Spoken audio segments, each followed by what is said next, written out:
MPUGA ate kati asobola okuyamba okusigaza amaanyi gaayo atya ayina okusangulawo ekigamba ate nga bwe kiri ekigamba nti mu Nuupu abakungu ba Nuupu balya enguzi kubanga bwakkiriza nti yagiridde si yekka mu Nuupu ate ng'obunafu bwa NRM bonna we buli kati nguzi in fact bo bafuuse baayise ku nguzi ne bajja ku lootingi bali ku kiyitibwa lootingi kati akireeta atya achalenging eneboda amugamba nti yalidde enguzi bagende mu kooti togenda kulaba avaayo nti agenda muvunaana wabula kino baba bateze kazannyo oli n'akabatega n'ateeka ne ku mutimbagano buli omu asobola okupasipatinga okulabisa Nuupu nti naye eri mu enguzi neyanze njagala okuyita wano okutegeeza bannayuganda ti buli muntu ovunaanyizibwa okwogera ku buli nsonga enkulu eri mu ggwanga si nsonga eri mu kibiina ki oba eri mu kibiina ki oba si nsonga eri mu tribe ki oba eri mu ddiini ki naye kaseebeera mu ggwanga ensonga gye njagala okubategeeza wano ku Masias MPUGA ne Nuupu ekkobaane lya Nuupu nga liri ku Nyanzi ne Kyagulanyi lyakumalawo MPUGA kuba yamala omugoba ku bwa leader of opposition baali balowooza bamumaze omukuba ne bamuwa ekifo kino ekya komisona nga bamanyi agenda kizira era mu lukiiko olwo olwa be baamala okuteesa Medali Lwega Ssegono w'ekitiibwa yagaana okujja mu kamera n'omubaka w'e Butambala Muwanga Kivumbi era ne bavaawo nga batabuse nnyo eri abakulembeze abo be bamaliriza MPUGA baafuuka komisona balaba nga era agenze mu kifo ekisobola okumusigala ng'azimbirako amaanyi ne basalawo bayiye be basobola omukuba bayiye basobola omukuba batatane erinnya lye n'ekitiibwa kye mu bantu teyalidde nkunnyonnyodde sente zaamuweerebbwa mu mateeka mumutwale mu kooti obuli bw'enguzi bwonna bumenya mateeka twagala buli agamba nti MPUGA yalidde sente mu buli bw'enguzi mumutwale mu kooti n'ensaba Masias MPUGA ow'ekitiibwa tokkiriza kulikulira kuba baagala kikozesa kukuba bakugobe direct ekyokubiri teweetonda ku sente ze wafunidde mu mateeka bo sente ze bazze bafuna nga tebeetonda Kyagulanyi atubulira emmotoka ezaava mu Arua yazifuna atya okuzisanga mu kikomere ewo ezaava mu Arua yazisayininga wa emmotoka etayita mu Masasi yagifuna atya muganda we kaadi zaatunda lwaki zigwatandikirako okugobeya muganda we Nyanzi obuli bw'enguzi bwe yakola njagala kutandika ne Honorable Shem Big Fachi yagambye nti Parliamentary Commission eyinza okuba yateekawo akakwakulizo kaayo tewali tteeka lyonna mu Parliament kalibeereyo nalikolebwa nga Parliament eyawamu ku float erikoze kebere Parliamentary Pensions Act eyita mu Parliament eyawamu Commission terina buyinza bukola tteeka lyayo era saagala abeera wasanitizinga ekyagamba nti Commission esobola olwaleero yatula ku Business Committee ku municipality kubanga yafuuka chairperson w'akakiiko tebasobola n'omulino ogumu kugamba nti kati zino sente za municipali tuzikozese awatali tteeka lyebagobera lyali okugavumenzijja kyekimu ekirala ekyokubiri ngenda kumala nakino ekyokubiri Honorable Twaho ono alina ensonga gyagala okuleetansonga ku byayogedde agamba nti waliwo obuli bw'enguzi bungi mwe NUP ne Nyanzi yatunda kaadi Nyanzi kiri ku record tabeerangako ku kakiiko konna kagaba kaadi akakiiko ako kaliko olubega mukaaku nga kaliko ne Sulaiman Kitandala era ekibiina bwe kyalaba nti batandise okukola ebyo babateeka ebbali alete rekodi yona nga Nyanzi agaba kadi nga yali kachika agaba kadi. He's just a confused monga here who's you know information is imposed jenyala kangenda kuwa muna ena information jenyala okuwa omwami ono Museveni sina kyemalira gwe wagambye nti natemalira Museveni ate bwe tumujjako saka tuulize tetubera personal tuwe ensonga ku nsonga eyayogeddwa. Ensonga yayogeddwa muna FDC munange nti Museveni ati no fena tuli kama Uganda tuli mu bibiira wano tisirutalo sirutalo olutalo in fact twali rujje ku bibiina ne tuliteeka kubana abakolera ensobe mu bibiina nga bw'olaba Masias Mpuuga nti bw'olya emyuzi ebitaano si kibiina kye kiba kibiridde wabula gwe ng'omuntu gobeera omubbi naye gy'ategeeza bannayuganda nti bano abaagala otujja mu buyinza ate bo babbi nnyo daddala bano abanuupu bo babbi nnyo n'okutusinga so tulina kubeewala 2026 tuleme bba wakalulu kubanga bo bayinza n'okubba eggwanga ne neyanza moderator nsaba okuddamu ku nsonga bbiri. Ensonga esooka eya honorable Twaha tewali tteeka lyateereddwawo era kyalambuluddwa bulungi nti ba leader of opposition abaddako ezo sente munnaye tebagenda kuzifunanga neither abaavaako nti oba balikola ki balizifunanga so kabadde kobaane okulaba nga sente ezo zifunibwa mulundi guno. Ensonga ey'okubiri kwe kumenyawo ebigambo ebiyinja ennyo honorable Twaha byayogera akubanya ayina ensonga ze moderator yatugaana okuba pasono naye ffe abamu tumanyi lwakyayogera bw'atyo. Tewali buli bwanguzi buli mu kibiina kya NUP. In fact singa bubaddewo olwaleero buli gwe boogeddeko kubanga ffe buli bwenguzi bwe buvaayo will come out openly ne tubwogerako. Singa bannaffe bavaayo ne batugamba mwali enguzi wano mwali enguzi wano mwali enguzi wano. Menyawo ne kiri nti omukulu Fred Nyanzi yali abaddeko wadde mu kyokugaba kaadi za NUP. Yatunda teyagaba yatunda ate otunda nga togaba. Sebo neyanziza enkola Honorable Monge Speaker gyatambuza mu Parliament w'otobeera mutegeke bulungi ensobi nnyingi nyanguza kukola mukyo kitegeeza nti kasookanga ajja kuba Speaker basobola okutetenkanya constitution ne baleeta obusiimo obusiimo bwatandikira ddala kuli waadi nga ba Deputy Speaker ne ba Speaker. Mukyo kitegeeza nti Mpuuga ono ebbanga lyabaddeko nga leader of opposition enkolagano ebaddewo yandibanga yasazeewo okumuli waadi nga ng'omuntu. Mukyo kitegeeza okukkiriza liwaadi eyo emaliriza nga ekubyono kuba yo nga NRM teyagala nk'omuntu asituka kuva mu opposition kugenda mu maaso. Wototwala budde kwesigaliza n'owantu wano kanneekomyeko kanneewummuzeeko ku kino omaliriza okoze ensobi nga z'olaba ezaakoleddwa. Enefic Media. Mwami Julio Hick Josh agambye I'm live from Mwemiyaga Sembabule. Kale webale kubeera nga kole twala tubeere nga tutandika muzikirize comments ngenda kuzijjako nga tuwummuddemu naye nga muziteekeko japan tuzogera. Honorable oli munnannuupu olunaku lwaleero obaddewo ku kitebe era gwomu kulabye nga ino bakudde eno ogenze kulaba omukulu byayogera tuwe bweru Masias Mpuuga nsamba mwenga bannannuupu bayiza emabigako nababuuza ekibuuzo akuba temwakiddamu bulungi tetugenda kulaba kibiina kirala kiva mu nnuupu kintu kino ndoza kitutte ebbanga mukyanga nkibabuuza Masias Mpuuga bwe mutwe madde mulina omukwate eyanza moderator njagala nakwebaza abaganda bafugana basobodde okujja nsaba mpe eddoboozi ku pana kakati olwaleero bansaba eddoboozi eri olwaleero tubadde ku kitebe nga bannawakiso nga tugezaako okuteekateeka puroguramu ya kunga mu Wakiso district yonna ffenna tubaddeyo mu nsonga eyo era president wa Uganda yalondebwa abantu Honorable Kyagulanyi Ssentamu naye abaddeyo bamugamba ozimba eddwaliro mwagamba ate asabe mulala okwadressinga tazimba ddwaliro naye nga ye president yes president w'eggwanga era ne president Museveni tazimba ddwaliro president Museveni ateekeddwa kosa ssente zaffe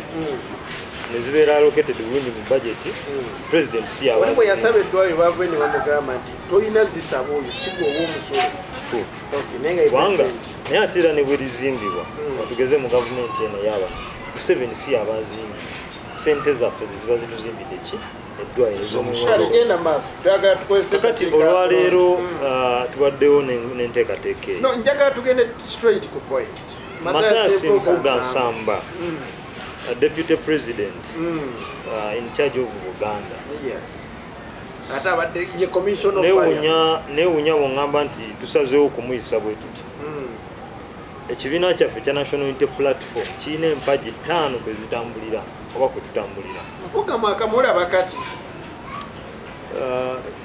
Si kyotegeeza twakamulaba kati. Okugamba mwatandika dde okumukubamu ebituli oba mwakataani mulabye wiiki eno. Honorable Mathias Mpuuga Nsamba. Olwaleero ekimuleetera obuzibu ye kwekalakaasa okubadde ku mitimbagano era nga kulina hashtag gye bayita Uganda Parliamentary Exhibition abatera okubeera ku mukutu gwa X oba ogwali guyitibwa Twitter ye exhibition ebaddewo nga twagala okutunuulira kiki ekiri obukyafu ekivundu ekiri mu paalamenti yaffe. Okwekalakaasa okwo kubadde kututte wiiki namba era okwekalakaasa okwo kubadde kukulembeddwamu muganda waffe cartoonist bamuyita Dr. Spire Sentongo. Naye muomu ku bwino bwe twafunye oba eyajje yalabikira ku mitimbagano egyo kwe kuba nti ababaka b'NUP nga bakulemberwamu oba abakulembeze b'opposition nga n'omu ku baali ba luupu baffe oba yali luupu eyawumuzibwa Honorable Mathias Mpuuga beekobaana mu kutematema omusimbi mu parliament for the interest of their own selves. Era okwekalakaasa okwo bwe kwagenda mu maaso ekibiina kyatekinga interest kubanga fe kibiina oba oliawo ekibadde kyogerwako oba ekiyimiridde ku musingi ogw'obutalyanguzi naddala mu bakulembeze ba National Unity Platform sinakindi opposition yonna. Ekibiina kyatekinga initiative okuyita Honorable Mpuuga mu lukiiko kubanga ebyo president yabyogedde ne mu kiwandiiko yabireese. No njagala gwe njagala ebirowoozo ku nsonga eyo. Ekirowoozo kyangu nnyo. We don't entertain corruption as a party. Mpuuga temugenda mufiirwanga Nuupu wakati olinga bwe mwagobye. Nedda Honorable Mpuuga ekibiina tekinamugoba kubanga ekibiina kyamutereddewo obukwakulizo busatu. Actually olwaleero ne president waffe atugambye nti singa Honorable Mpuuga akola ebyo ebisatu tugenda kuddamu tumwanirize kubanga twanirizaako abantu bangi abakoze ensobi ennyingi. Ngani kikyotegeeza ngani abakoze ensobi ennyingi bemuzze mwaniriza ne bakomawo kazibe Bashiri mwamuza taddanga kwetonda Febodda ne wetonda bonna baganye abasinga netubaddeko n'abaana ba foot soldiers abaddewo abakulembeze bano abagenda eggaruga abewakiso badda ne betondera ekibiina era tukolagana nabo bali abasooka okugenda ku kaseera kali bangi abavayo ne badmitting ensobi yaabwe webali on record nakati baweereza ekibiina kyabwe kubanga baalaga okumenyeka kwabwe mu mutima eri ekibiina. Masaka Nuupu ne Mpuuga wiiki singa 2-3 tuzze tulaba nga waliwo obutakkaanya wakati wa Nuupu y'e Masaka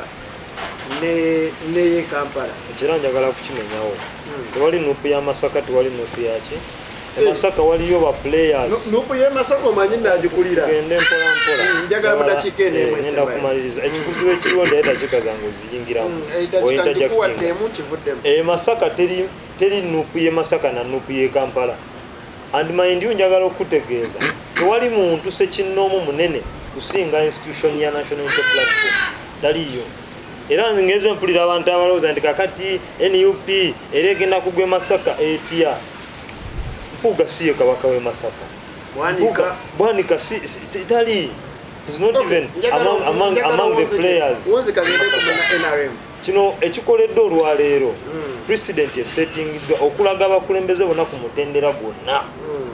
nti kasita weekobaana mu muze gwe tuvumirira ffe ab'NUP kuba kati nganze mu kibiina kyange ekyato kya Survivors Movement twagenda ne ku street nga twekalakasa olw'abakulembeze ababba amabaati naye bwe kiba nga tusobola okwekalakasiza nabbanja akuliriza tewali tabba ekikulu nti message yafunika bwe tuba nga ffe abaasooka okugenda okwogera ku nsonga emu bweti nti ababaka b'NRM n'abakulembeze mu NRM babba amabaati ate ne tusirikira abaffe ababba essente mpitire bwezityo tekigenda kusoboka kikafuuwe. Twagala Mpuuga yetenyenye twagala Mpuuga alizayininge ate twagala Mpuuga azeeyo sente z'abandi Okay, kangende ewa muna NRM nayenga namuhula Pauline webale kuberako anzikiriza comments njazisomanga tumude muna NRM esate ya chenvu ebuze wakireje yakatamba akatamba lamba nako omukulu kwali awero kwali sebu okay sikatambala kawero abali ko media muna kwelanga kwebuli tenga n'abatuyamba ko bane mu kyete program za fit media mwe bali ddala n'abatandise okubanga muweereza Hassan Musa ebintu etugenda okubanga tutwalanga ennaku 19 May mwaka guno gwennyini twalira abantu bano abali mu mbeera etali nnungi buli wetuba tuusaako ebintu bino ekyamazima bakussa nnyo aye nabo waakiri akabanga akakatono ne bambala ku ngoye ezibasanyusizza onno gweno oba olulabanga ekisiimuula bwalufuna wali awo wennyini walwambalira waba agenda kukyala alumba bulungi so bannange tusaba mwenyigire mu kintu kino abantu bano basanyuke engoye ezolabanga nkadde ngatto sandal pads n'ebirala tubituuse ku bantu bano ate basobola okubanga beera ndi naawe njagala tutunuulire lwaki Mathias Mpuuga sente zibamuwadde kategori wane NRM sente ziva kumpi wammwe mumugula kujja wammwe akasimu kavudde ku kyakatabangawo oba mwakafudde kati weekali naye Honorable Ssenyonyi agenda kafuna mbubuuziza bubuuzi njala okwebaza abatulaba abakatwegattako njala okwetondera abawagizi baffe aba Museveni abawagizi b'NRM kubanga leero mulaba nfaanaganye na bano ate saagala faanagana nabo naye olw'okuba nti NRM etuli mu musaayi okuviira ddala mu ddwaniro e Luweero lazima era tetubulwako akatambaala nga kano era ngambye nti omuwagizi wange ndaba oba omuwagizi w'NRM ati onoogumira katambaala naye nga amanyi nti naye nga tonagenda wali kituufu wali mubagaba ssente emitwalo 3 fe abantu abagenze ekyaddondo terina omu gwe twawadde ssente kubanga NRM ekoze ebintu bingi omuntu yewa era laali in fact covid yatukola bubi luli naye laali mugenda tandiko mugenda kulaba laali kakati Mathias Mpuuga y'omu ku bannabyabufuzi benze ngoberera era balinga bana kuliko Honorable Nambooze kuliko kwalingako bamukaaku Kasibante Moses n'abalala buli wetubeera nga ekisanja kiggwako waliwo embeera gye bateekawo be bateekebwako ne bajja nga bakyukakyuka era buli tugenda mu kulonda bajjira mu bibiina ebyenjawulo kiri ku likodi nti singa si muyaga guno ogwa nuupu ogwajja mulimu abaka palamenti abaali batasobola kukomawo olw'okuba tebalina bye bakolera bantu okuli Nambooze yali tasobola kukomawo emukono okuli Seggona Busiro East okuli Mpuuga Masaka Municipality n'abalala tukyali ku bukadde 5 ngenzija ku bukadde 5 nti abantu abo bembamenyeddewo ba honorables abo buli lwe tuba tugenda mu kalulu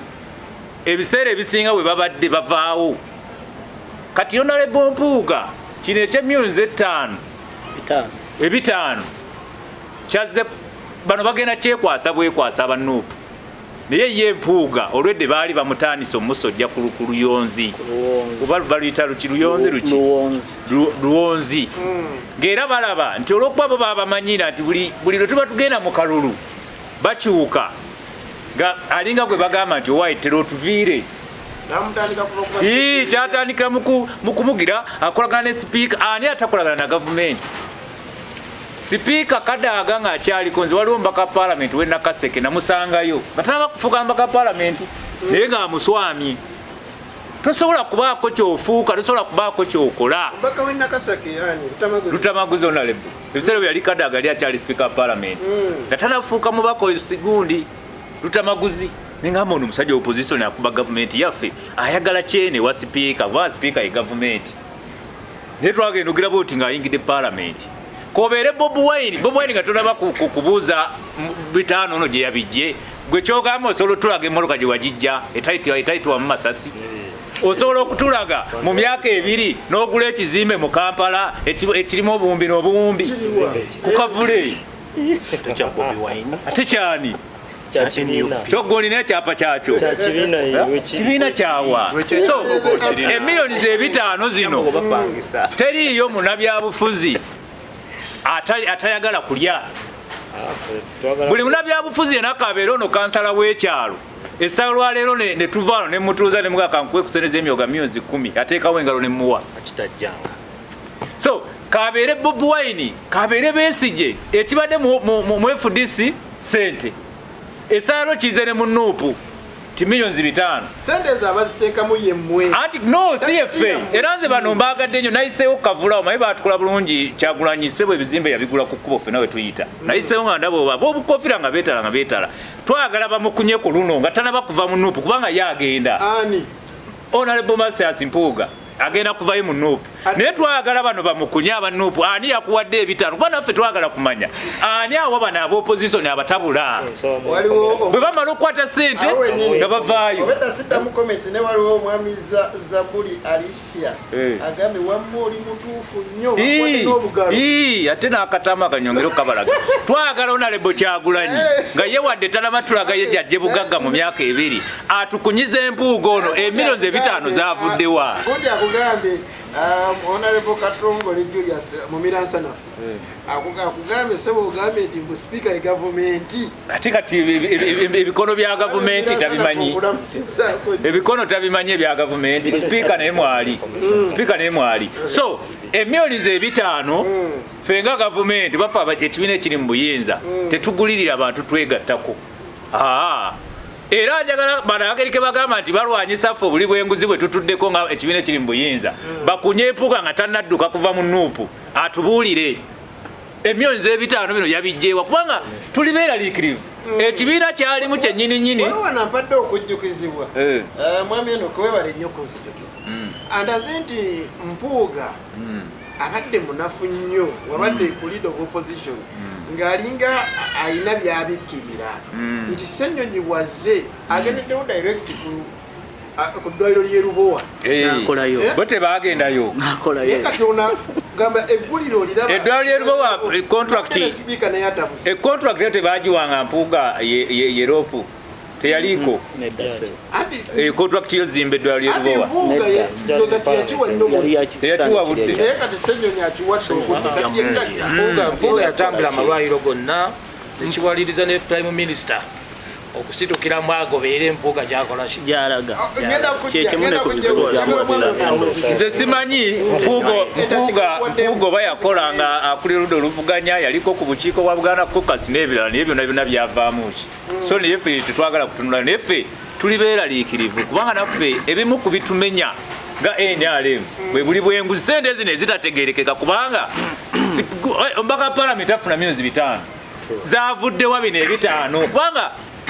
twalabako President General wa Nuupu ng'ali mu Bungereza awolereza ebisiyaga twagamba ebisiyaga gundi ono Mpuuga zezimu kuseneza ebisiyaga zatanisofunako so kati bano bongera omukunya nga tannadduka agenda Masaka atubulire 5 byavuddewa mulimu bali kugoberera munzikirize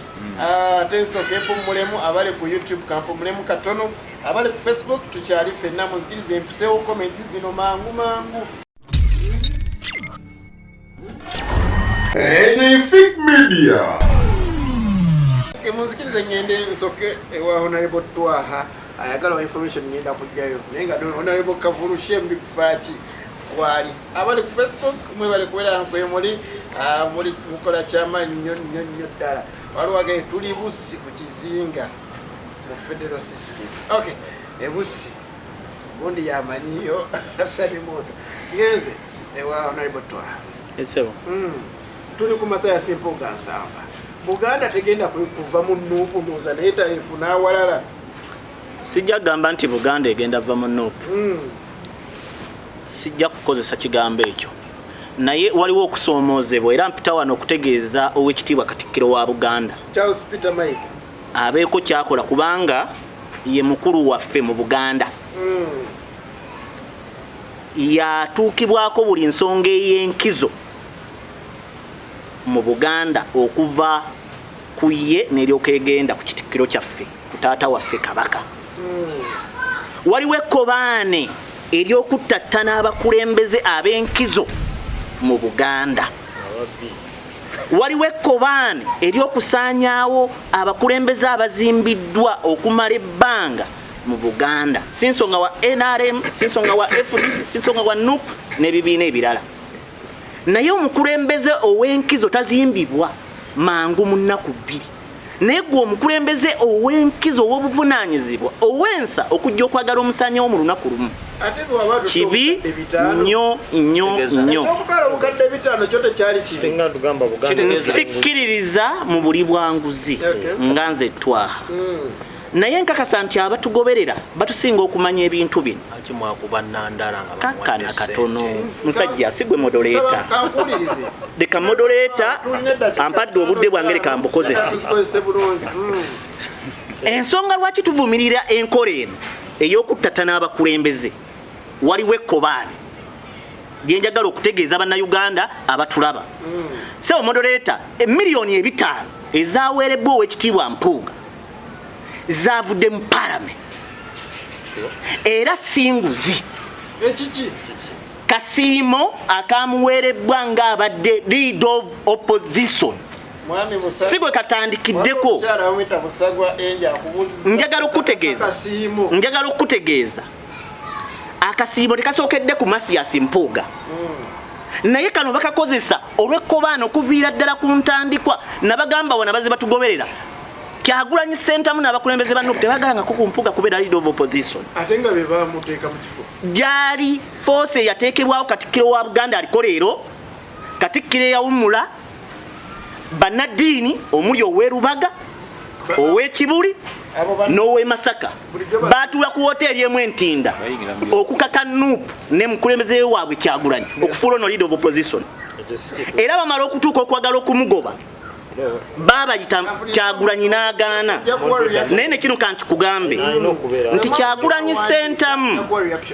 Kyagulanyi Ssentamu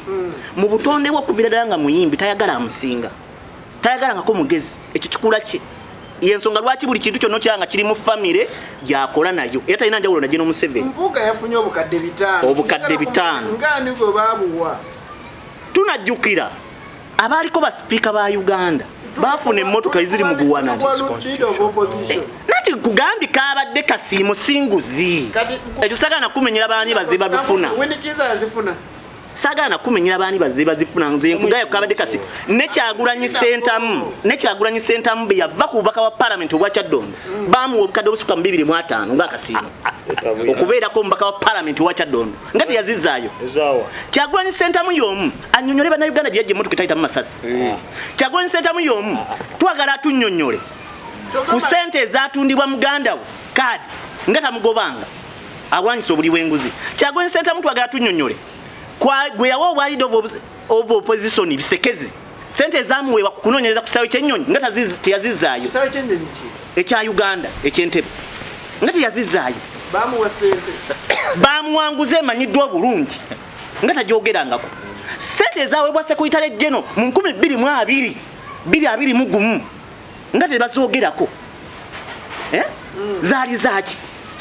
Twagala tuzimbe eggwanga nga tujjawo okulwanyisa abakulembeze abaaligasse ku ggwanga lyaffe. Abakulembeze tubalabireko. Bw'oba tomanyikkiriza otendekebwa obukulembeze. Wadde oli musajja Muganda. Sikyogera lwakuba ndi Muganda, njogera nga munnayuganda ayagala ensi yange. Kyogamba gwe tokira nti obukadde 5 ssente nnyingi. Obukadde 5 ssente nnyingi. Ssente mpitirivu. Naye omuntu bw'aba aziweerebbwa ku buvunaanyizibwa bwe tukkirize. Nkugambye yali lead of opposition. Kyagulanyi Ssentamu bw'aba nga ayagala kubeera mukulembeze be yali badde awakanya ssente zino yali badde atuma abamu ku babaka ba Parliament ne badda mu Parliament ne bawakanya akasiimu akaweebwa ababaka.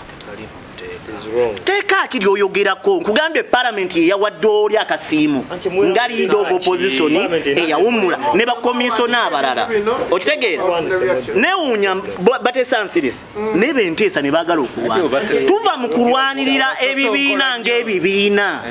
tulwanirire eggwanga n'abakulembeze. Museveni ng'avuddewo twetaaga abakulembeze ab'enkizo era abateekebwateekebwa tetwetaaga bipapula akasiimo ke bawa Nandala Mafaabi ngawo tekabangako kasiimo akaweebwa Nandala Mafaabi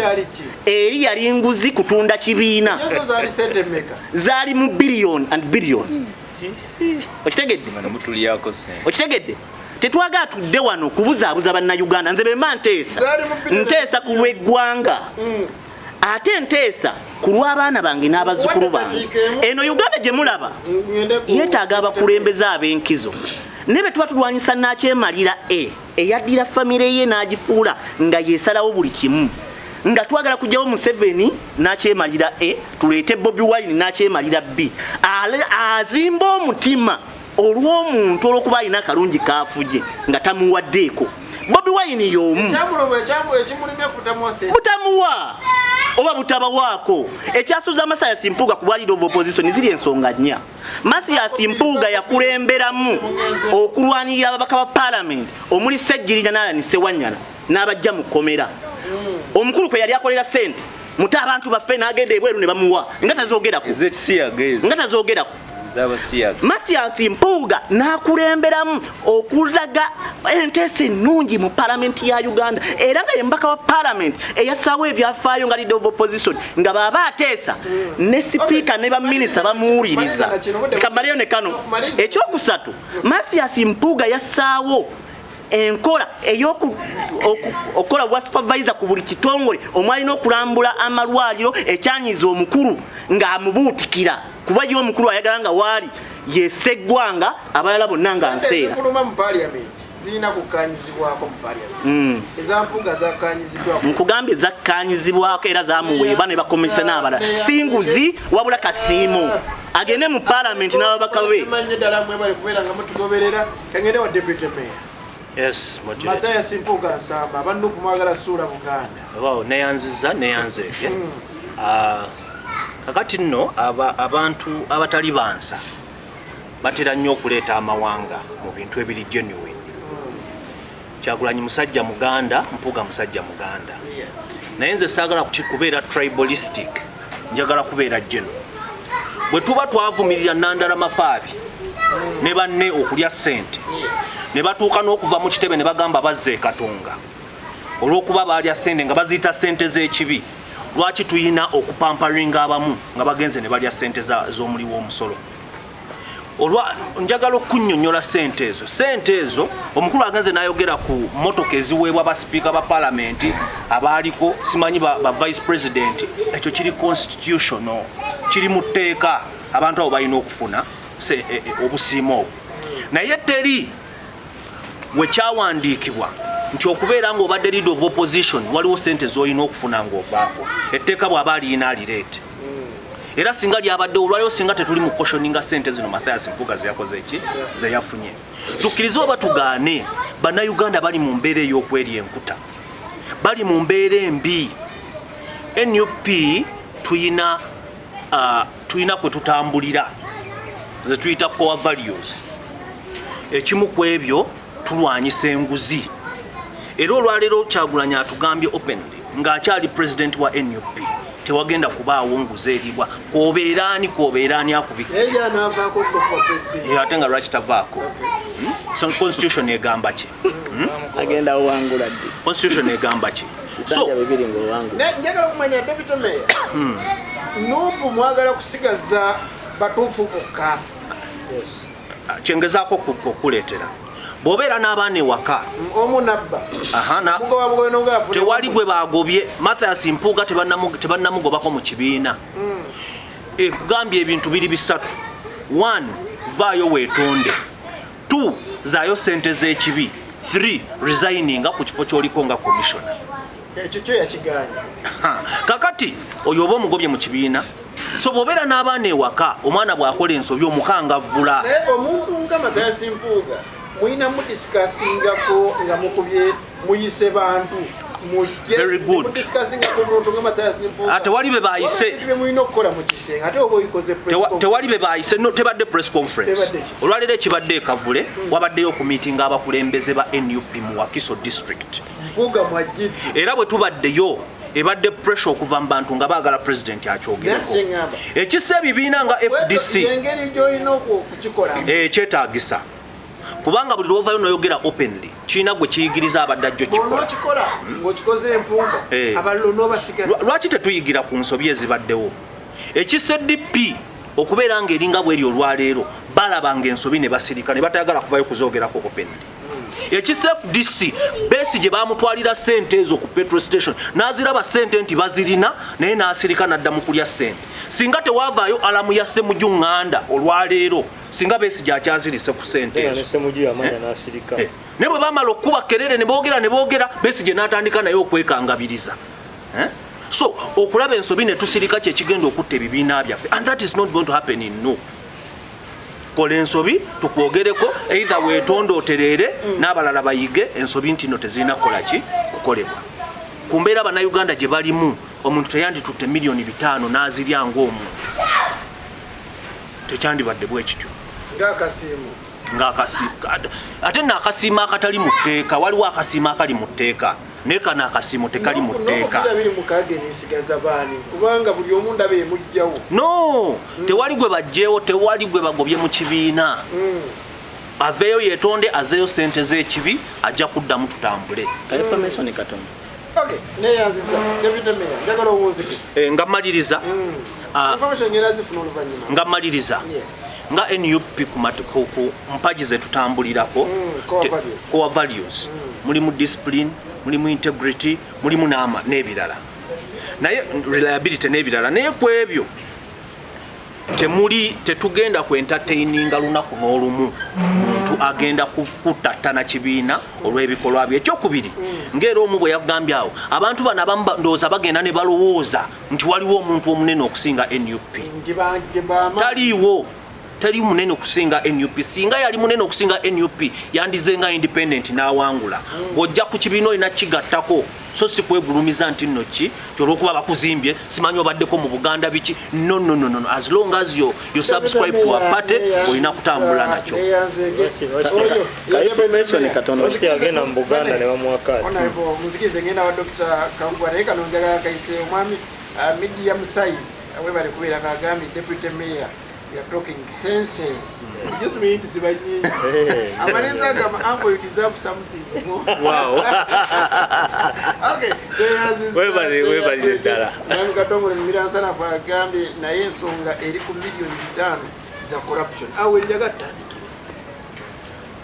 Neanza Nyosebo. Orimunabiabu or Manevio Fuzi, Orimunabia Fuzi. Obukadde buno ebitaano ebyawerinda Matayasi Mpuuga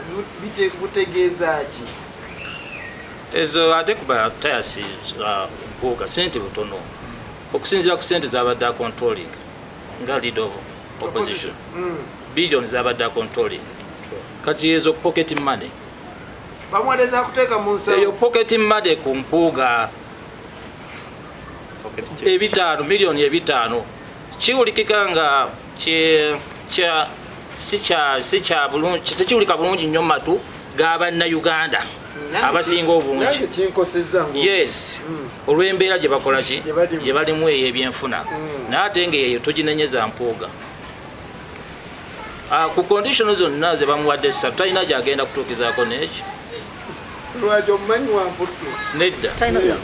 kubanga tezirina musinzi mugumu Tena musinzi wa even core values ezogerwako azimanyi bulungi teetaaga lecture ne tewali mu mateeka ga Uganda gamenye kubanga okulya enguzi kuba kumenya mateeka in fact ekyandibadde kisinga n'obukulu awo okugamba nti bamutwalewa mu mbuga z'amateeka bw'oba okozesa ekigambo corruption amateeka ga corruption mu kubanga gakola ki wegali naye bw'olaba nga teriyo na effort yonna egamba tugende tumuwaabire olw'okukola kino omanya nti n'abamuvunaana bakimanyi nti tewali nsonga yaki y'amaanyi tewali nsonga gye basobola kwesimbako ne bayimirako nti mu kkooti bamuvunaane kiraba kino we kigwiriddewo ng'ekibiina ekiri mu buyinza by the way badde nkerabira omusajja wadde omunenya nti akwata akabonera akatwalira mu mpale kati yakasika akayero bakyalina we bakayisa mu Kampala tebalina obufulano mu Kampala bwako bwabo obufulano okujjako ngera butambulyako muwundu esaidi eno newa neri otherwise buli obanga otambula bwomu oyina kakweka bawina mu mpale zaabwe bwatukanga mu fobi oli wa jema jema emu ku biina ndowooza byetutawulirayo mbeera ate waliyo jiwali ate dokita huyo taliyo n'omujozi ogulabaawo ate no ng'obwa dokita ate siriyo nzekka mu badokita naye ate obufunira ku mulembe guno okubeera dokita ku mulembe guno n'ebyobufuzi n'ebyenjigiriza nga obira mu ggwanga omanya nti abasajja bano balwanyi kubanga ogwo omukisa gw'okusoma baali bagutujjako babenga balina be baguwa ab'enjawulo be babanga mutuuke mu kiseera nga kino nga naye wenyini fiiko ogamba nti munaye dokita Kagame ate gwe wasoma beerawo okiraba naye jema olw'okulengera ewala yasooka n'esindika abavubuka bagende basome okiraba nze nkadidde mu kusoma naye kyebadde gamba kino kiguddewo nga ssentebe wa NRM yakalangira nti balina abawagizi miliyoni 11 omutabani ng'ali mu kutambula ggwanga naye ali mu kuyiga baki yaddako okulangira abawagizi balina okiraba nabagamba ku mulundi guli twegendereze nnyo ate bwe tuba twogera badokita mumanye nti ebyaffe bitambulira ku bwino experience nakola si byako ulabira wano ku surface era kyova olaba nti tulina okuva okulwana ennyo okulaba nti obukulembeze bw'eggwanga butandika okugendamu nga omuntu amaze kuyita mu mundu nti lwaba bukwata wabula okusinziira ku kumanya kwakolaki walina ebintu ebyokutambula nga bitambula mu bufu bwabwe obutuufu kakati nabagamba mwewale nnyo okuva pilaawo lwekyalangirirwa nebagamba mwewale nnyo obutagwa mu mutego ogutegekeddwa gweguliwa kwe kugezaako okoppa okwadoptinga system y'ebyobufuzi eby'omu America gye bagamba nti balinayo ebibiina bingi ebyobufuzi naye ngaebibiina ebibuutikidde byonna ebirabiri ebimeka bibiri bannaffe bano bye bazimba kye bazimba wano olwaleero NRM bwegamalwalangira nti erina abawagizi miliyoni 11 agenda okuddako kati okulangira kubanga ali mu kkunga eno bino besalamu amaanyi gakendeera kiri kyo kikola ki kigayininga awo nyine ku nsongayo waliwo eyampadde information naŋŋamba nti weba ntuufusimanyi nti tetwekanga nga leader of opposition agenda kuva mu PLU kyebatusinzaako kyenzija okukkiriza kyebatusinzaako bannaffe nti balina akakundi ak'omunda akatetenkanya embeera zino zonna nga go 24/7 gwe mulimu gwabwe either batulana mu nkekeera oluusi eggulu newalala ne baleeta ba experts abalina experience aba Russia aba Israeli aba America gwe musimbi guno gonna gwolaba ogubulawo guno gwali ogwokulondesa LC1 LC2 ne baguboyeraawo gugenda kukola mirimu egyo okiraba akakundi akayiiya myaka 10, 15, 20 ebibiina ebirala kyetutalina tukkirize nti tukikola ki ffe tugenda nambeera eneezeewo gyetutandikirako gyetuwulidde ku exhibition gyetulabye ku exhibition gyetureactingako exhibition ye think tank abazungu bagiyita think tank mu Luganda tukayita kakundi abakomunist bakayita politburo gwe mulimu gwabwe ekiraba twaliko mu mbeera wano nga balesa etteeka kusooka lwaliyita public order management bill nefuuka act nerwanyisibwa naye nga eyo yonna mulimu gwa politburo ekigenderwa kini temutuula basatu okujjako nga seekaggale wa poliisi akikoze eki akitegedde abantu aba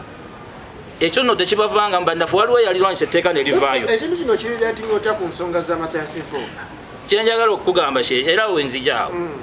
nti etteeka eryo nga temusobola kutuula basatu okujjako waliwo agenda obbalope wa seekaggale wa poliisi nti baabano bakoze eki batudde ndiriwanyisibwa ne liba nga lyavaawo okwagala kukola ki naye nga banyini okugikola ekikolwa tebakikola ki abaffe bwabanga basobola okuteekamu abantu basatu mu basatu babateekemu n'abaloopa ku nuupu teri yaloopa ebigenda mu maaso teri gwe basindikayo okukola mulimu ogwo era mirimu ki gyakola ku nuupu headquarters okukola omulimu ogwo ogw'okuloopa ki ekikoleddwa kakati awo jatubulya yewaayo si kakati ekigendererwa kyenjagala busooke mutegeere bannaffe nti politi bureau kyegenderera okunafuya ebibiina ebibaddewo owulira esitule ekibiina ekipya kigenda okufuuka opposition pilaawo mwegendereze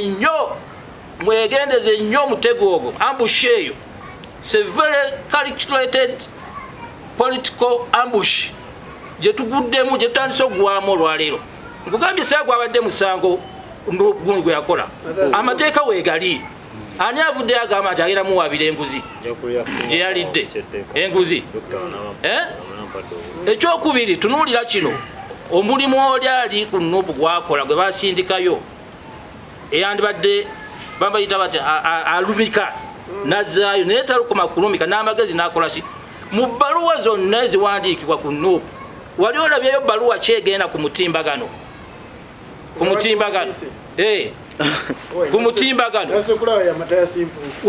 naye nga esoose okuwandiikibwa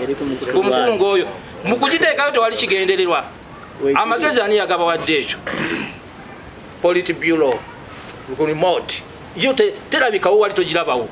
ku remote kwebivugira kiraba kakati bwekimala kubanga yo nga enyale bwekigenda ogisuula mu bigenda ogisuula senga babaddewo akalulu ak'amazima n'obwenkanya yenguzi kati statement ki gye bakola nti ne alternative gye mwandibadde naye enguzi ekola ki gyeri yino ffenna ne tubuukira ku ekyo ku mutego gwe batuteze ku exhibition gye batuteze ne tubuukira ku ekyo naye nga mu kubuukira ku ekyo nuupu tugiwa maanyi tuginafuya bwe tumala oginafuya ani addawo mutunule gye tugenda nga jema bwe yatunulayo ku kino ekyebyenjigiriza ffe twabakuba ekyebyenjigiriza abaana ojja balaba bonna myaka 35 ba dokita tebasobola ate nga tetukutte nusu gyabwe naye nze swaibuka gwansereko sobola n'okugamba ne wemba ngenze mu palamenti nyinza okuguwaayo omusaala gwange mu baloozi nze okujjako ezinkakiddwa ku nguudo ate nno nguudo kizonda agamba ezo ensimbi z'omusolo manyidde obutazibeerako paka wendi olwaleero kyendi kyonna kimanyidde ez'omuwa omusolo era nze tonkubaganya nazo ate omasobodde okuba kyendi okujjako enguudo zino ez'omuwa omusolo kwempita kakati abalina okweyo naye omusajja yali afuna emitwalo 2 egya dola mu 12 bamuwa sente n'azikwata nandala ate abo nabo gyebali abata ensa ekyo kinenya kubukuzibwa kakati kyo njagala okugamba nti mwami Matayasi Nsubu Mpuuga talina musango tusikiriza talina musango mu gya Uganda gwe yakoze eki gwe yazizza ekyokubiri Parliamentary Commission eyina waliwo ddabuuza nkiri ludda w'amateeka eyina obuyinza okusalawo wawegenda okuteeka ki sente yatudde yatuula lukiiko lwatuula era ne minutes ebimu ku bano bye bafunye bye babawadde banyini politi bureau bye babaweereza okwesigamirako babaweereza minutes bwe zatuula ekitegeeza nti meeting yali formal kasiteebeera ng'eri minuted neyingira ne mu fayiro za parliament meeting eri formal okiraba meeting ya parliament eri formal yasalawo ekyo okiraba era nesalawo kyegenda okukola kati aweyina awo gwonenya atakola mulimu gwe ye legal advisor wa parliament nti ekikolwa kino kimenya mateeka n'atababuulira bwekibanga kimenya mateeka buli kintu kyonna kibaako entandikwa neki n'enkomerero yakyo oba oli awo guyinza okuba gwe mulundi ogusose naye question eri nti waliwo etteeka eryamenyeddwa erya Uganda ye question enkulu ennyo eyinza okuba eno yentandikwa yakyo era nga kijja nanaddako n'essenyonyi naye ajja zikola ki bw'anaamala okuzuula n'akonsultinga balooya ate n'amanya n'akazannyo akabadde kazanyibwa yennyini kazannyo yamaze dda okufuna yamaze dda kubanga nuupu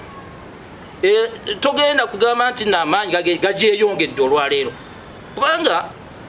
strategy eyo yemu yenafuyizaani FDC ya ssente ezo bwe zityo ezibateekebwamu bwe zityo kaakati ne mu kibiina ekirala kyekibadde kiddewo ekyokulabirako kyekino nti bo bali mu kusitula maanyi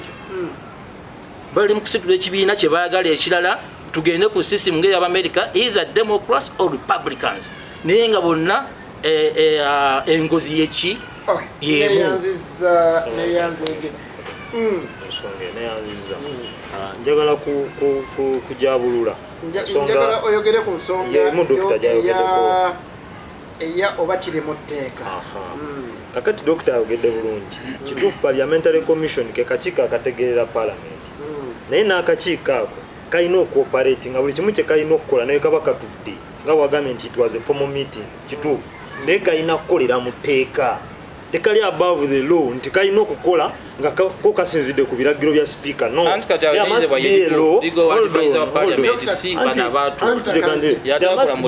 kubanga akakiiko ako bwe kati nange nkatulako ku division bakayita business committee we don't operate outside the law yadde ffe tuteekerateekera council ne mugana tugenda kukola bwetu ne bwetuti naye mukolera mu tteeka njagala kubuuza dokita n'abatulaba wano amongo yasinzidde mu tteeka ki kubanga mu parliamentary pensions act tekiriimu nti luupu anaavanga anafuna ssente parliament eyina lawyer eyina katugambe kitegereka mugana gye eyina balooya era ekibasasuza kuadvisinga baki abagikoleramu bwe baba nga tebakola mulimu gwabwe awo omuwi w'omusolo alina kunenya bano balooya abasasulwa ssente okuadvisinga abakola mu parliament ba MP n'abalala bonna okiraba naye ate si kunenya bakola abatawawulwa kye bakola abasajja bayivu bonna atala si Mpuuga n'anita Amongo tebeetaaga buwabuzi bw'amateeka Mpuuga mubbi yabbye ssente z'omuwi w'omusolo n'Amongo yabbye ssente z'omuwi w'omusolo abo tebeetaaga kunamu bamundi nagumu kubagira Mpuuga wa Nuupu it is okay. Anything Media.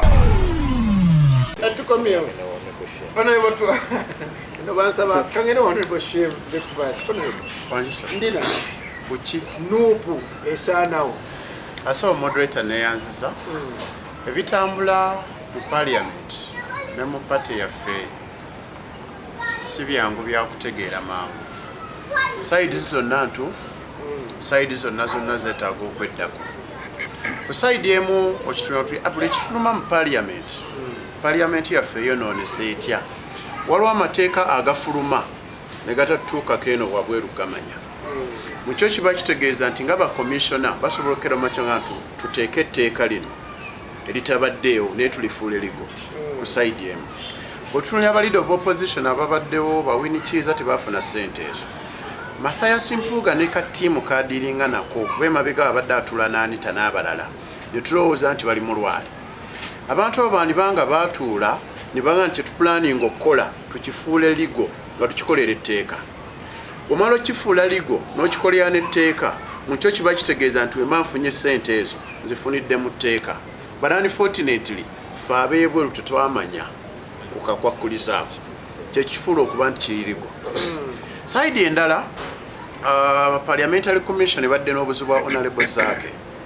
nti babadde bangi versus 1 naye ng'omu abadde ateekawo embeera eraga nti tetukwatagana bigenda mu maaso unfortunately Mpuuga yalabika olwatuuse eri batandise okunywa bunyuka caayi mu kyo nga kitegeeza nti diiru nnyingi ze basobola okuba nti bagenda kukola abenga akkiriziganya nazo amalirize nga afuna kye twandisa special award nga bw'okirabye leero ekitabadde ku honorable Zaake nti process ya honorable Zaake yabadde alwanirira muntu wa wansi ono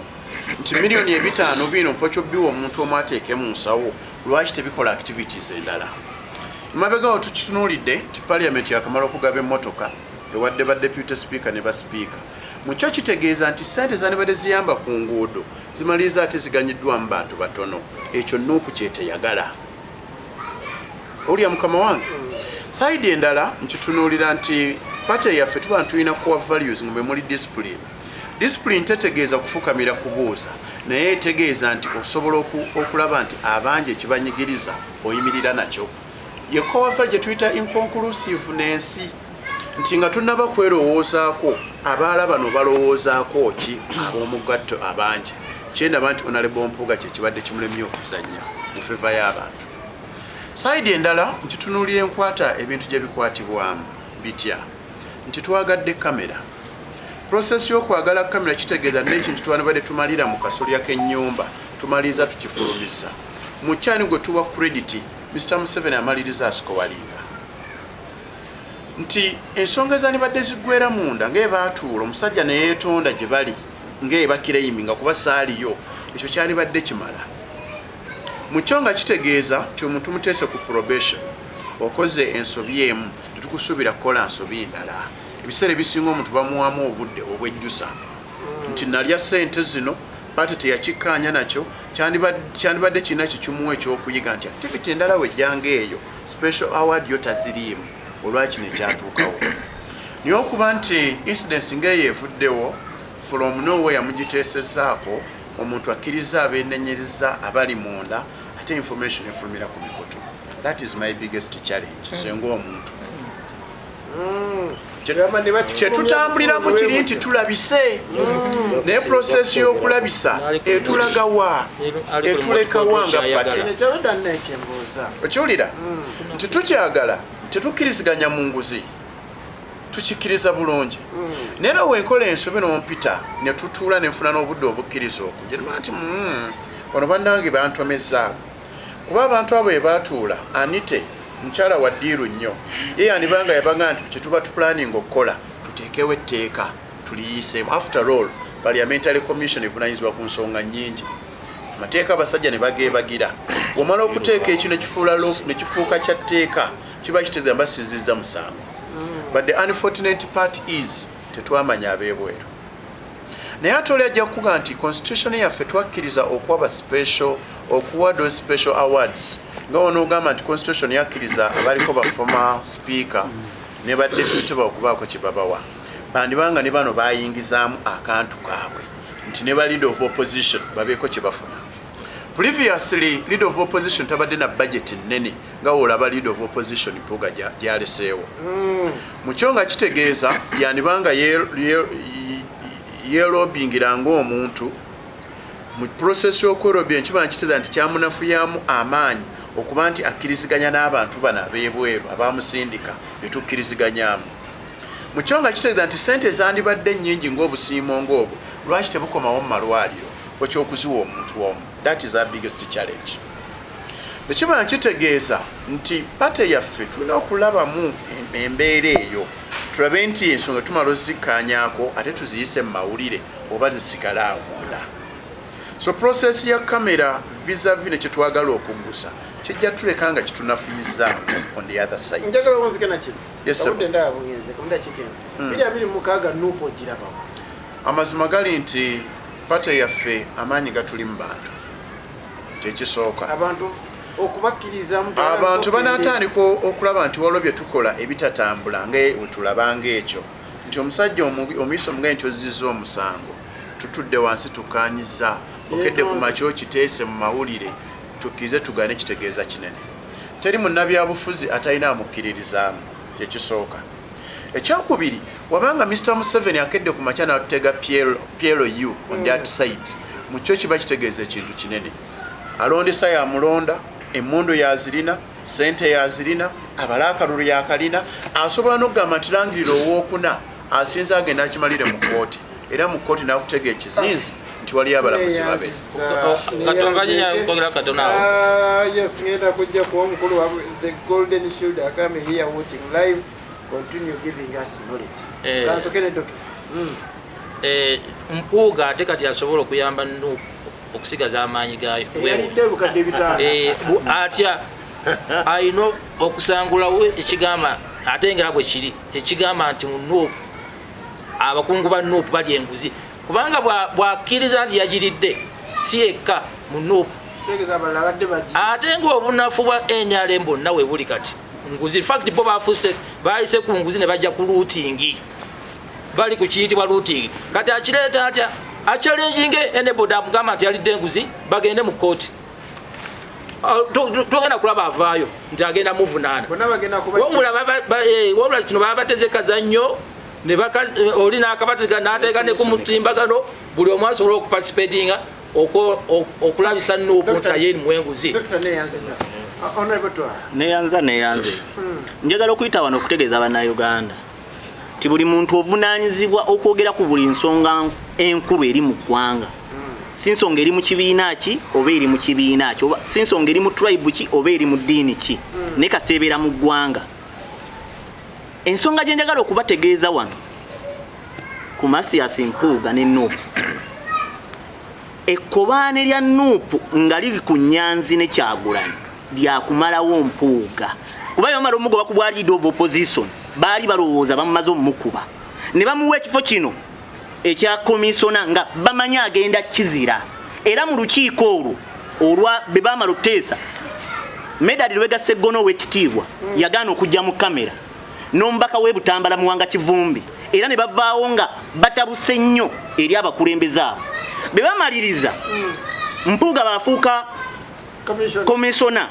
balaba ng'era agenze mu kifo ekisobola okumusigala ng'azimbirako amaanyi ne basalawo bayiye be basobola omukuba bayiye basobola omukuba batatane erinnya lye n'ekitiibwa kye mu bantu teyalidde nkunnyonnyodde sente zaamuweerebbwa mu mateeka mumutwale mu kooti obuli bw'enguzi bwonna bumenya mateeka twagala buli agamba nti Mpuuga yalidde sente mu buli bw'enguzi mumutwale mu kooti n'ensaba Masias Mpuuga ow'ekitiibwa tokkiriza kulikulira kuba baagala kikozesa kukuba bakugobe direct ekyokubiri teweetonda ku sente ze wafunidde mu mateeka bo sente ze bazze bafuna nga tebeetonda Kyagulanyi atubulira emmotoka ezaava mu Arua yazifuna atyo okuzisanga mu kikomere ewo ezaava mu Arua yazisayininga wa emmotoka etayita mu Masasi yagifuna atya muganda we kadi zatunda lwaki zigwatandikirako okugobera muganda we Nyanzi obuli bw'enguzi bwe yakola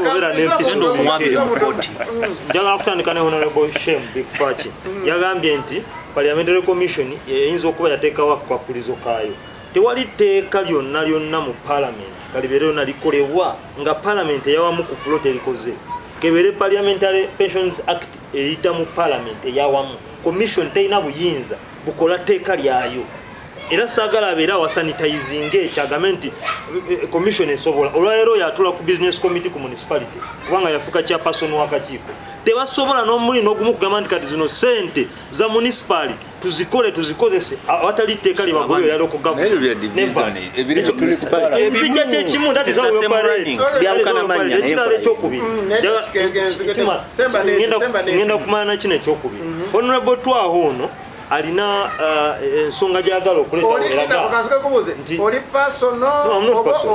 nsonga ku byayogedde agamba nti waliwo obuli bw'enguzi bungi mwe NUP ne Nyanzi yatunda kadi Nyanzi kiri ku record tabeerangako ku kakiiko konna kagaba kadi akakiiko ako kaliko olubega mukaaku nga kaliko ne Sulaiman Kidandala era ekibiina bwe kyalaba nti batandise okukola ebyo babateeka ebbali aleete rekodi yonna nga Nyanzi agaba kadi nga yali kakiiko agaba kadi he's just a confused monga here who's tokiraba information is impozi jenyala kangenda kuwanmuna information jenyala okuwa omwami ono Museveni sinakyemmalira gwe wagambye nti natemalira Museveni ate bwe tumujjako tuwe ensonga ku nsonga yayogeddwa ensonga yayogeddwa muna FDC munange nti Museveni ati no fena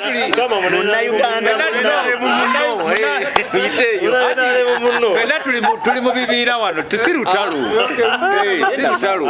olutalo in fact twali lujje ku bibiina ne tuliteeka ku bana abakolera ensobe mu bibiina nga bw'olaba Masias Mpuuga nti bw'olya emyuzi ebitaano si kibiina kye kiba kibiridde wabula ggwe ng'omuntu gw'obeera omubbi naye gy'ategeeza bannayuganda nti bano abaagala otujja mu buyinza ate bo babbi nnyo naddala bano abanuupu bo babbi nnyo n'okutusinga so tulina kubeewala 2026 tuleme bba wakalulu kubanga bo bayinza n'okubba eggwanga ne balineyanza moderator nsaba okuddamu ku nsonga bbiri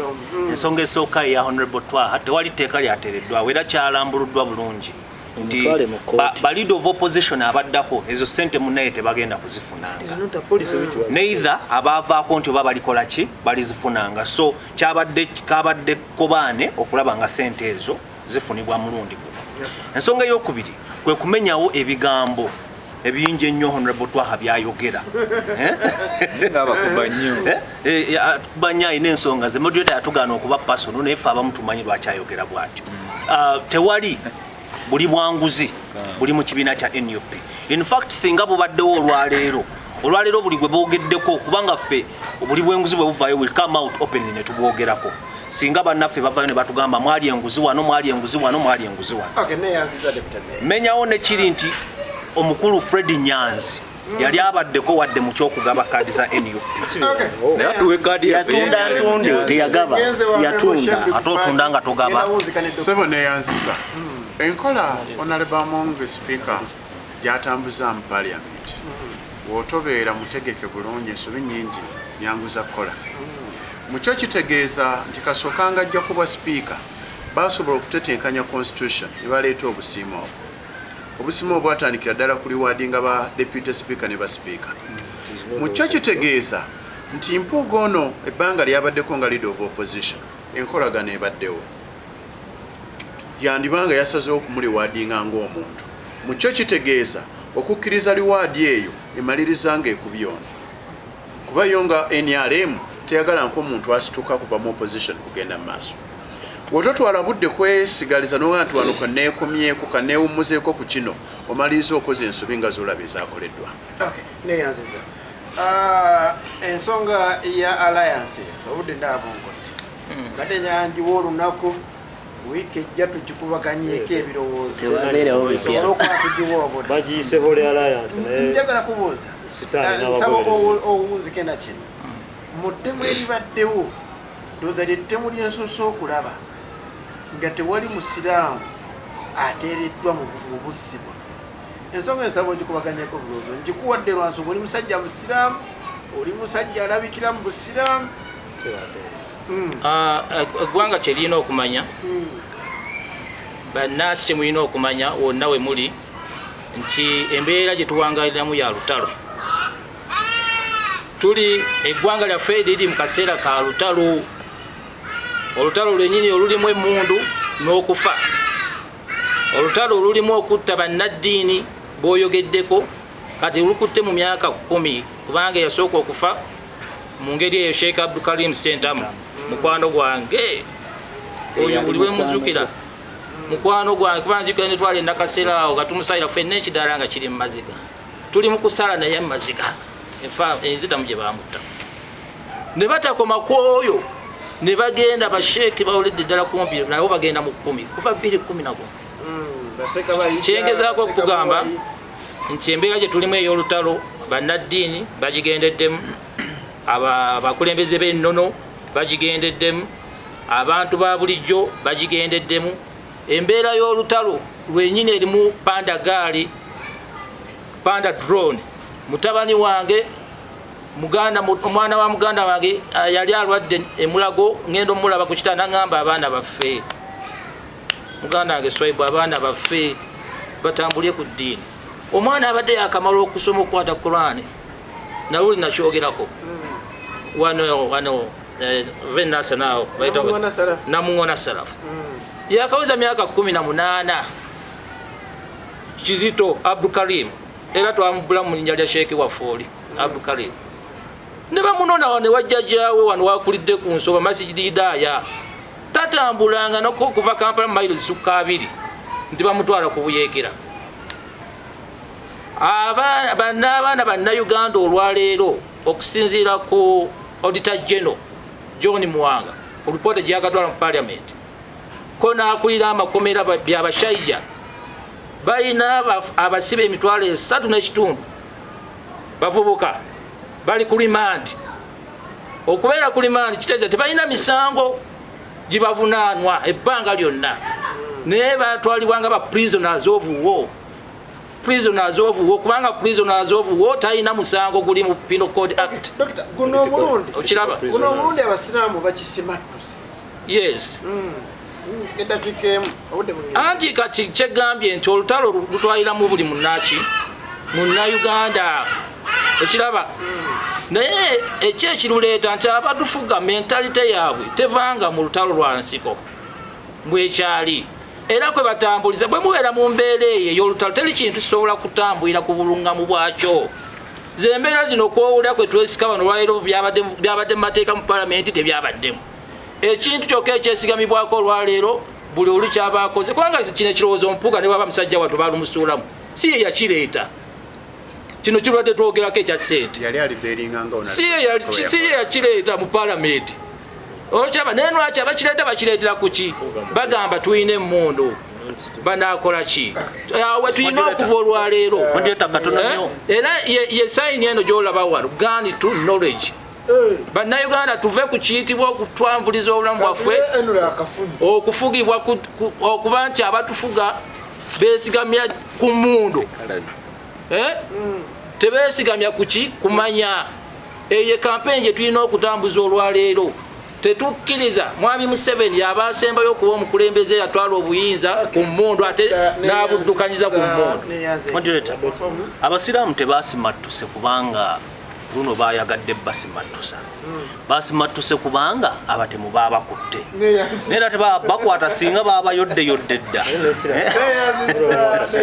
obudde bungenzeeko abali ku Facebook bali kubeera kwemuli banayinge obudde bwe twagadde tukwate obudde naye onayibwa okuza yatadde bulungi abataka ba Buganda ababeera ku Wikipedia ddala mu nsi ez'enjawulo bagenda ne basinkana Museveni n'abawa ssente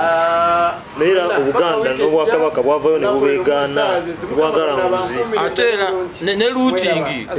looting ng'erebeera mu lutalo bweri mu ggwanga